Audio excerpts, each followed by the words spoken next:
মুর্শিদাবাদ ঘুরতে গিয়েছিলাম আর সিরাজদৌল্লার সমাধি দেখে আসবো না তা তো হতে পারে না। তাই জন্য মুর্শিদাবাদে গিয়ে দেখে নিলাম খোশবাগ। এই খোশবাগে রয়েছে সিরাজদৌল্লার সমাধি, যেখানে ঘুমিয়ে রয়েছেন সিরাজ। এখানে গেলে আপনি সিরাজদৌল্লার পাশাপাশি আরো অন্যান্য সমাধিও দেখতে পাবেন। তার স্ত্রী, মা, ঘসেটি বেগম, নানান মানুষদের সমাধি রয়েছে এই খোশবাগেই। এই খোশবাগ বলা হয় তার কারণ এটা খুবই সুন্দর একটা জায়গা, খুবই সুন্দর একটি বাগান, তাই জন্য এটার নাম খোশবাগ। এই খোশবাগের ভেতরে প্রার্থনা করবার জন্য কিন্তু রয়েছে একটি মসজিদও।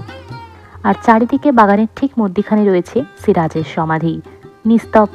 নিস্তব্ধে নিবিড়ে শুয়ে রয়েছেন বাংলার শেষ স্বাধীন নবাব সিরাজদৌল্লা। মুর্শিদাবাদ গেলে আপনারা কিন্তু অবশ্যই এই খোশবাগে যাবেন, দেখে আসবেন ঘুমন্ত সিরাজকে। খোশবাগ রিলেটেড এবং এছাড়াও মুর্শিদাবাদের বিভিন্ন স্থান রিলেটেড ডিটেলস ব্লগ রয়েছে চ্যানেলে, যার লিঙ্ক আমি দিয়ে দেবো রিলেটেড ভিডিওতে। অবশ্যই সেটি দেখে নেবেন। বাই।